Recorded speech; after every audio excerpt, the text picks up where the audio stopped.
السلام علیکم، میں ہوں ٹیچر معصومہ اور آج میں آپ کے ساتھ آفاق سن سیریز کی معاشرتی علوم کی جماعت پنجم کی کتاب کا دوسرا سبق شروع کرنے والی ہوں، جو کہ ہے ثقافت۔ اس سبق کے اختتام پر آپ اس قابل ہو سکیں گے کہ قومیت کی تعریف کر سکیں اور بتا سکیں کہ لوگ کس طرح ایک دوسرے کے ساتھ رہتے ہیں، پاکستان میں رہنے والے مختلف ثقافتی گروہوں کی نشاندہی کر سکیں، پاکستانی ثقافت کے تنوع کو بیان کر سکیں، کثیر الثقافتی معاشرے کے فوائد کی نشاندہی کر سکیں۔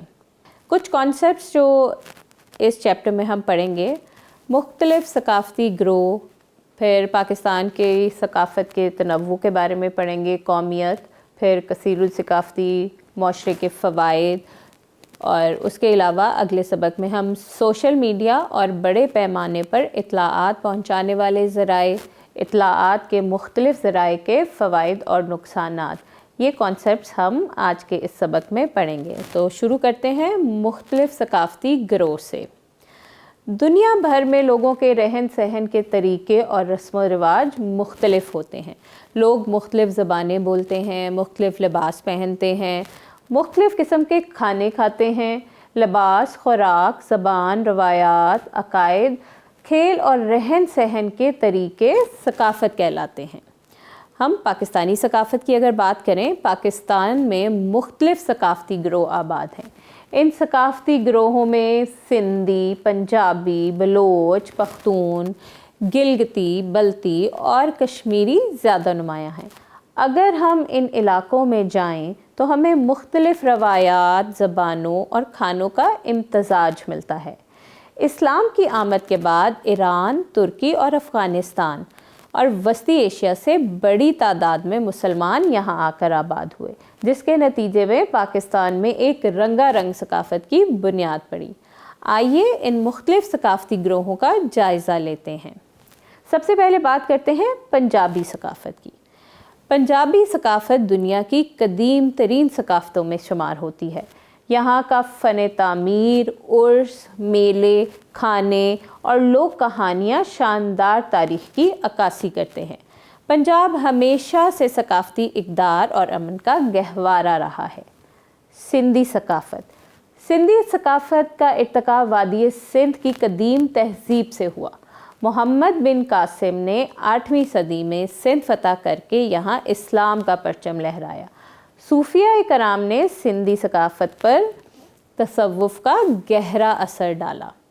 اگر بات کی جائے بلوچ ثقافت کی، تو بلوچ ثقافت اعلیٰ روایات اور فنون لطیفہ کی عکاسی کرتی ہے۔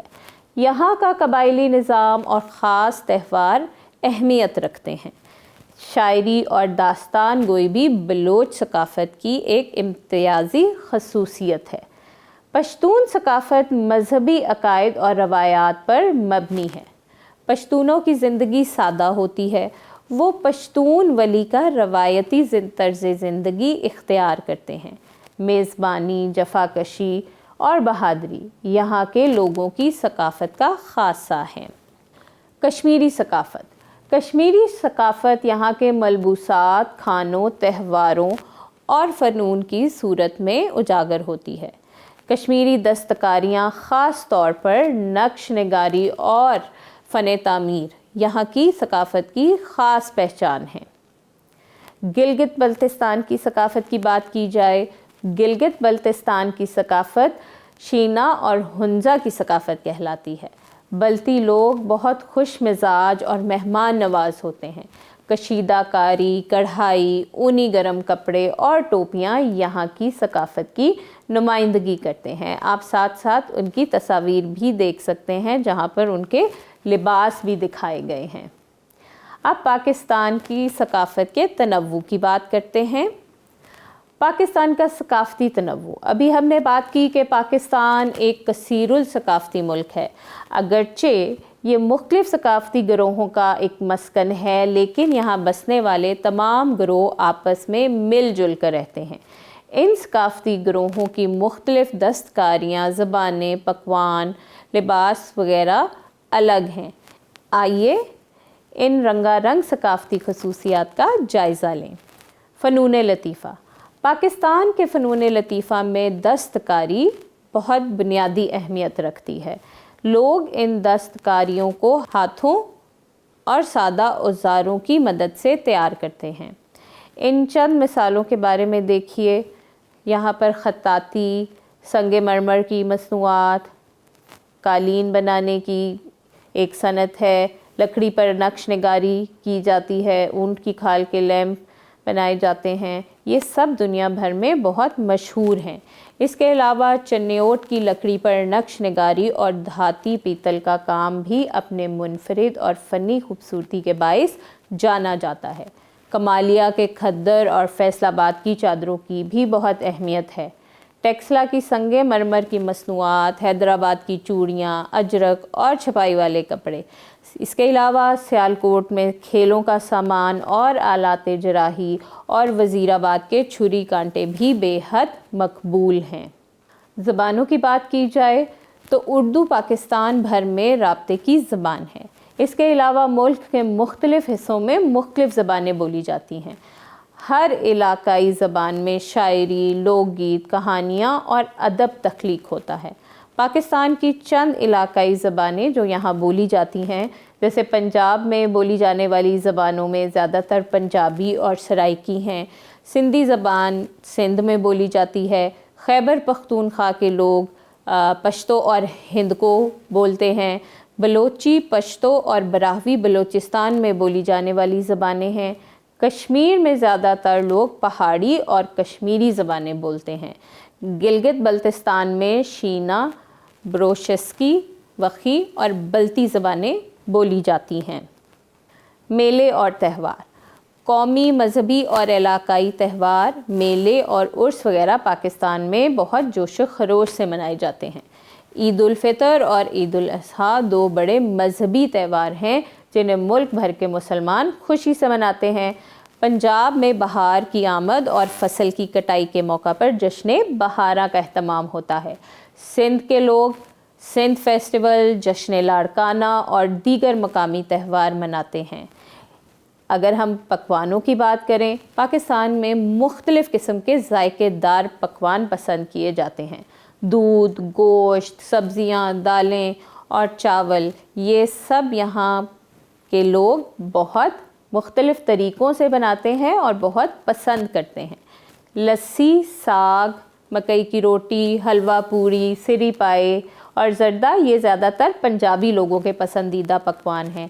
ساحلی علاقوں میں رہنے والے لوگ مچھلی شوق سے کھاتے ہیں۔ سیال پلاؤ، سندھی بریانی اور نہاری سندھ کے خاص پکوان ہیں۔ بلوچستان میں سجی، لاندھی اور دم پخت پسند کیے جاتے ہیں۔ یہاں کے لوگ زیادہ تر گوشت سے بنے ہوئے کھانے پسند کرتے ہیں۔ چپلی کباب، کابلی پلاؤ اور قہوہ پشتون عوام کے مشہور پکوان ہیں۔ شبدیگ، کشمیری کلچا، گوشتابہ، یہ سب کشمیر کے ذائقے دار پکوان ہیں۔ اس کے علاوہ ممتو، مارزن اور چھموس گلگت بلتستان کے روایتی پکوان ہیں۔ اگر ہم لباس کی بات کریں تو پاکستان کا قومی لباس شلوار قمیض ہے، جو ملک بھر میں لوگ مختلف انداز سے زیب تن کرتے ہیں۔ اس کے علاوہ کچھ علاقوں کے مخصوص لباس بھی ہیں، جیسے دھوتی کرتا، لاچا یا شلوار عام طور پر پنجاب کے دیہی علاقوں میں پہنا جاتا ہے۔ سر پر پگڑی باندھنا مردوں کے لیے احترام اور عظمت کی علامت سمجھا جاتا ہے۔ سندھی لوگ کڑھائی والے کرتوں کے ساتھ شلوار پہنتے ہیں اور اجرک اور سندھی ٹوپی استعمال کرتے ہیں۔ خواتین دوپٹہ یا چادر اوڑھتی ہیں۔ لمبا کرتا، گھیرے دار ڈھیلی شلوار اور بڑی پگڑی بلوچ مردوں کا روایتی لباس ہے۔ کڑھائی والی قمیض یا فراک شلوار کے ساتھ عورتیں پہنتی ہیں۔ پشتون مرد واسکٹ کے ساتھ کرتا اور شلوار پہنتے ہیں اور پگڑی باندھتے ہیں۔ خواتین چادروں کے ساتھ پھلکاری کے فراک پہنتی ہیں۔ پھیرن کشمیریوں کا روایتی لباس ہے۔ اس کے علاوہ کڑھائی والے گاؤن اور روایتی ٹوپی پہننا گلگت بلتستان کی خواتین کا مخصوص اور منفرد لباس ہے۔ شلوار قمیض اور اونی ٹوپی گلگت بلتستان کے مردوں کی خاص پہچان ہے۔ قومیت کیا ہوتی ہے؟ ایک مخصوص علاقے میں پیدا ہونے والے یا ایک نسل سے تعلق رکھنے والے لوگ ایک قوم کہلاتے ہیں۔ لوگوں کا اپنی قوم سے وفاداری، یکجہتی اور محبت کا احساس جذبہ قومیت کہلاتا ہے۔ قوم سے عقیدت اور وفاداری اس وقت پیدا ہوتی ہے جب کسی علاقے سے وابستہ لوگوں کا ماضی اور ثقافتی ورثہ مشترک ہو۔ دوسرے الفاظ میں ثقافت، مذہب، زبان اور معاشرتی اقدار کا مشترک ہونا قوم سے وفاداری اور یکجہتی کی بنیادیں ہیں۔ قومیت کے تصور سے قوم متحد اور طاقتور ہوتی ہے۔ کثیر الثقافتی معاشرے کے فوائد۔ کثیر الثقافتی معاشرہ یعنی ایسا معاشرہ جہاں بہت سی ثقافتیں ہوں اور بہت سی ثقافتوں سے تعلق رکھنے والے افراد آباد ہوں، وہ کثیر الثقافتی معاشرہ کہلاتا ہے۔ پاکستان میں بہت سی ثقافتوں کے لوگ آباد ہیں۔ اس کثیر الثقافتی معاشرے کے بہت سے فائدے ہوتے ہیں، جیسا کہ کثیر الثقافتی معاشرہ رواداری، مساوات اور انسانی اقدار پر مبنی ہوتا ہے۔ ایسے معاشرے میں نسل، ثقافت، رنگ، زبان اور عقیدے کی بنیاد پر امتیازی سلوک کی حوصلہ شکنی ہوتی ہے۔ اس کے علاوہ ثقافتی تنوع مختلف نظریات کو سمجھنے میں مدد دیتا ہے، جس کے نتیجے میں ایک پرامن معاشرہ وجود میں آتا ہے۔ آئیے کچھ چیزوں کا جائزہ لیتے ہیں۔ پاکستان کے مختلف ثقافتی گروہوں کے بارے میں دی ہوئی جگہ پر لکھیے۔ اگر آپ دیکھیے تو ثقافتی گروہوں کے نام لکھے ہوئے ہیں، اس کے سامنے آپ نے ان کے پکوان، لباس، زبانیں اور دستکاریوں کے بارے میں لکھنا ہے۔ مجھے امید ہے یہ آپ بہت اچھے طریقے سے لکھ سکتے ہیں۔ درست جواب کا انتخاب کیجیے۔ مشق کی جانب بڑھتے ہیں ہم۔ جس ثقافت کا ارتکاب وادی سندھ کی قدیم تہذیب سے ہوا وہ کیا کہلاتی ہے؟ بلوچ ثقافت، کشمیری ثقافت، پنجابی ثقافت یا سندھی ثقافت؟ جی ہاں، کیونکہ سندھی ثقافت، کیونکہ اس کا ارتکاب سندھ کی قدیم تہذیب سے ہوا۔ اسی طرح عید الفطر اور عید الاضحیٰ دو اہم تہوار ہیں۔ کون سے اہم تہوار ہیں؟ مقامی، مذہبی، قومی یا بین الاقوامی؟ جی ہاں، یہ مسلمانوں کے مذہبی تہوار ہیں۔ اب آپ اسی طرح باقی کے بھی حل کیجئے۔ آگے بڑھتے ہیں۔ درج ذیل سوالات کے مختصر جواب دیجئے۔ اب یہاں پر 3 سوال دیے گئے ہیں جن کے آپ نے مختصر جواب دینے ہیں۔ ایک سوال میں آپ کے لیے پڑھ دیتی ہوں۔ پاکستان کے مختلف ثقافتی گروہوں کے نام بتائیے۔ ابھی ہم نے بہت سی پاکستانی ثقافتوں کے بارے میں پڑھا ہے، بہت سے مختلف گروہوں کے بارے میں پڑھا ہے۔ آپ نے ان میں سے کچھ کے نام بتانے ہیں، جیسا کہ سندھی، پنجابی، کشمیری۔ یہ چند ان میں سے چند ہیں جن کے بارے میں ہم نے پڑھا ہے۔ اگلے سوال کی طرف بڑھتے ہیں۔ درج ذیل سوالات کے تفصیلی جواب دیجیے۔ اب یہاں پر 3 سوال دیے گئے ہیں، آپ نے ان تینوں کو باری باری پڑھنا ہے اور ان کے تفصیلی جواب دینے ہیں۔ اس کے علاوہ ایک اور ایکٹیویٹی آپ نے کرنی ہے۔ کسی دوسرے ملک کی ثقافت کے بارے میں معلومات اکٹھی کیجیے اور ایک کتابچہ تیار کیجیے۔ ان معلومات سے اپنے ساتھیوں کو آگاہ کیجیے۔ یہ بہت ہی مزے کا کام ہے، مجھے امید ہے آپ کو پسند آئے گا اور آپ بہت شوق سے کریں گے۔ اب ہم بڑھتے ہیں اپنے اگلے سبق کی طرف، جو کہ ہے ذرائع ابلاغ۔ اس سبق کی تکمیل کے بعد آپ اس قابل ہو جائیں گے کہ سوشل میڈیا اور بڑے پیمانے پر اطلاعات پہنچانے والے ذرائع کی شناخت اور ان کے مابین فرق بیان کر سکیں، اطلاعات کے مختلف ذرائع کے فوائد اور نقصانات کی نشاندہی کر سکیں۔ سب سے پہلے تو ہم بات کرتے ہیں وسیع پیمانے پر اطلاعات پہنچانے والے ذرائع، جیسا کہ معلومات کے ایسے ذرائع جو اطلاعات اور معلومات زیادہ سے زیادہ لوگوں تک پہنچائیں۔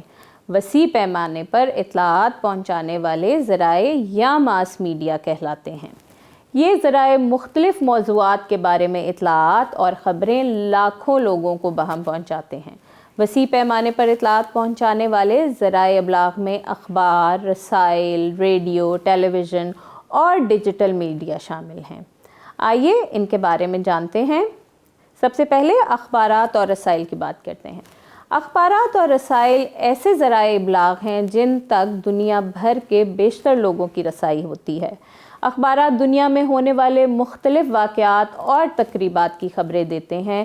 اس کے علاوہ اخبارات میں بہت سے قومی اور بین الاقوامی مسائل اور پالیسیوں کے بارے میں بھی معلومات دی جاتی ہیں۔ اسی طرح اخبارات پڑھنے والے ان معلومات کی بنیاد پر اپنی رائے قائم کر سکتے ہیں۔ اس کے علاوہ اخبار اور رسائل لوگوں کو تفریح مہیا کرتے ہیں۔ ان میں لوگوں کی دلچسپی پر مبنی کہانیاں، فیچر اور اشتہارات ہوتے ہیں۔ ریڈیو کے بارے میں بات کر لیتے ہیں۔ لوگوں نے طویل عرصے تک معلومات اور تفریح کے لیے اخبارات پر انحصار کیا۔ 20ویں صدی کے آغاز میں جب ریڈیو ایجاد ہوا تو یہ ایک مقبول ذریعہ ابلاغ کے طور پر سامنے آیا، کیونکہ ریڈیو کے سامعین کے لیے 24 گھنٹے معلوماتی اور تفریحی نشریات جاری ہونے لگیں۔ اس طرح ریڈیو لوگوں کو سرحد پار سے بھی حالات حاضرہ سے آگاہ کرنے لگے۔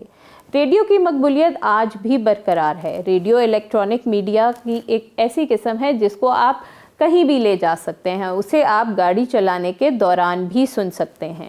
ریڈیو پر پیش کیے جانے والے مختلف پروگرام سننے والوں کے لیے تعلیم اور تفریح کے بہترین ذرائع ہیں۔ پاکستان میں FM اور AM دونوں ریڈیو چینلز مختلف زبانوں میں پروگرام نشر کرتے ہیں۔ اب بات کر لیتے ہیں ٹیلی ویژن کی۔ ٹیلی ویژن سائنس کی ایک حیرت انگیز ایجاد ہے جو متحرک تصاویر اور آوازوں کے ذریعے تفریحی اور معلوماتی پروگرام نشر کرتا ہے۔ یہ ہمیں دنیا میں ہونے والے مختلف واقعات اور حالات حاضرہ سے آگاہ رکھتا ہے۔ ٹی وی کے ذریعے ہم مختلف لوگوں کی ثقافت، خیالات اور نت نئی جگہوں کے بارے میں معلومات حاصل کر سکتے ہیں۔ اس کے علاوہ ٹی وی پر نشر ہونے والے تعلیمی پروگرام بھی معلومات کا ایک بہت بڑا ذریعہ ہے۔ ٹی وی پر دکھائے جانے والے ٹاک شو، کھیلوں کے مقابلے اور ڈرامے بھی وسیع پیمانے پر تفریح مہیا کرتے ہیں۔ Digital media. کمپیوٹر اور انٹرنیٹ کی ایجاد نے میڈیا کے میدان میں ایک انقلاب برپا کر دیا۔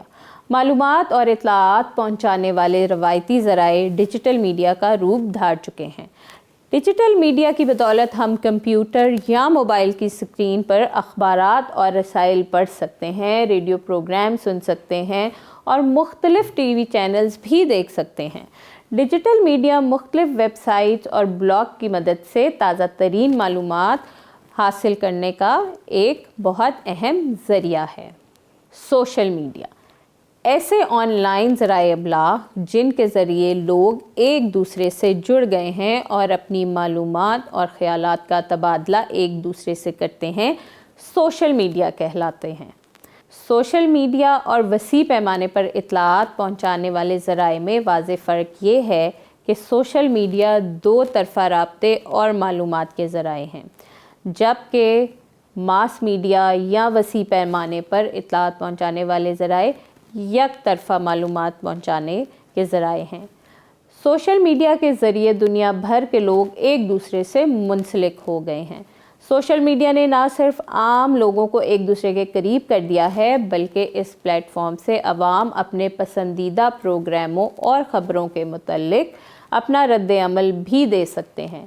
مقبول ترین سوشل میڈیا ذرائع میں ٹویٹر، فیس بک، واٹس ایپ، یوٹیوب اور انسٹاگرام شامل ہیں۔ سوشل میڈیا پلیٹ فارم پر لوگ اپنا اکاؤنٹ بناتے ہیں اور اس اکاؤنٹ سے مختلف ویڈیو پیغامات، تصاویر اور تجربات ایک دوسرے سے تبادلہ کرتے ہیں۔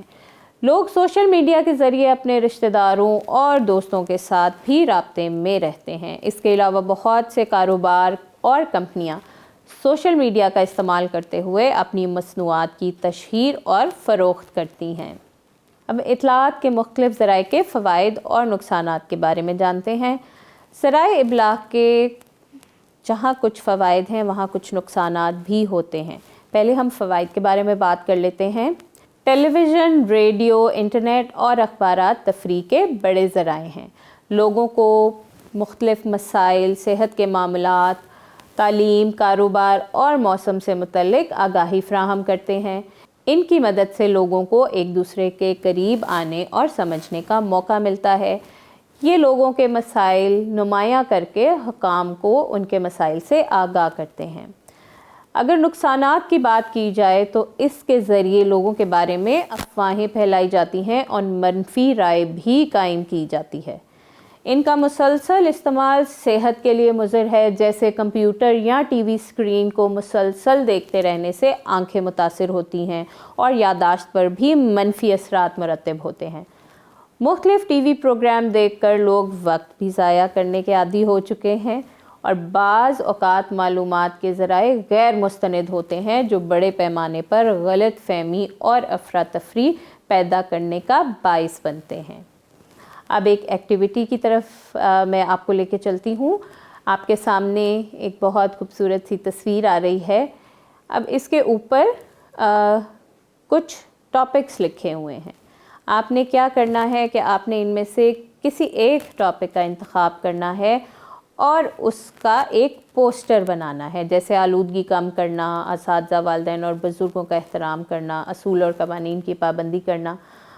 ان میں سے آپ کوئی بھی ایک چوز کر سکتے ہیں اور آپ نے اس کے بارے میں ایک پوسٹر تیار کرنا ہے، اور پھر یہ پوسٹر آپ اپنے جماعت میں بھی لگا سکتے ہیں، اپنے دوستوں کو بھی دکھا سکتے ہیں اور ان کی بھی رائے لے سکتے ہیں اپنے اس پوسٹر کے بارے میں۔ ہم مشق کی جانب بڑھتے ہیں۔ درست جواب کا انتخاب کیجیے۔ متحرک تصاویر اور آوازوں کے ذریعے تفریحی اور معلوماتی پروگرام نشر کرتا ہے۔ اخبار، ریڈیو، رسالہ، ٹیلی ویژن۔ جی، متحرک تصاویر تو آپ سب جانتے ہیں کس پہ ہوتی ہیں؟ جی ہاں، بالکل درست، ٹیلی ویژن پر۔ آگے چلتے ہیں۔ الیکٹرانک میڈیا کی ایک ایسی قسم ہے جسے ہم کہیں بھی لے جا سکتے ہیں۔ ریڈیو، خط، اخبار یا رسائل؟ جی، ہم نے یہ ریڈیو کے بارے میں سنا تھا۔ آگے چلتے ہیں۔ اب یہاں پر کچھ مختلف ذرائع ابلاغ دیے گئے ہیں اور درمیان میں سوشل میڈیا اور ماس میڈیا لکھا ہوا ہے۔ آپ نے بہت غور سے ان ذرائع ابلاغ کو پڑھنا ہے اور ان کو میچ کرنا ہے۔ جس طرح ریڈیو ہے وہ سوشل میڈیا میں آئے گا یا ماس میڈیا میں آئے گا؟ جی، یہ ماس میڈیا میں آئے گا، تو آپ نے اس کو میچ کر دینا ہے ماس میڈیا کے ساتھ۔ اسی طرح آپ باقی کے بھی پڑھیے اور اس کو میچ کیجیے۔ درج ذیل سوالات کے مختصر جواب دیں۔ اچھا، اب یہاں پر 3 سوالات لکھے گئے ہیں، آپ نے ان کے مختصر جواب دینے ہیں اور پھر آگے تفصیلی جواب دیجیے۔ آپ نے اگلے 3 سوالات کے تفصیلی جواب دینے ہیں۔ آپ ان کو غور سے پڑھیے اور پھر اپنی کاپی پر تفصیلی جواب دیجیے۔ اس کے علاوہ ایک اور چھوٹی سی ایکٹیویٹی آپ کریں گے کہ پاکستان میں شائع ہونے والے 4 اخبارات کے نام لکھیے۔ جی، اب آپ نے ڈھونڈنے ہیں، اور اگر آپ کے گھر میں اخبار آتے ہیں تو آپ کو پتہ ہوگا، اگر آپ کو نہیں پتہ آپ اپنے والدین سے پوچھ سکتے ہیں، اور آپ نے 4 اخبارات کے نام لکھنے ہیں۔ مجھے امید ہے آپ کو آج کے سبق کی بہت اچھی طرح سمجھ آ گئی ہوگی۔ آپ کا بہت بہت شکریہ۔ جزاکم اللہ خیر۔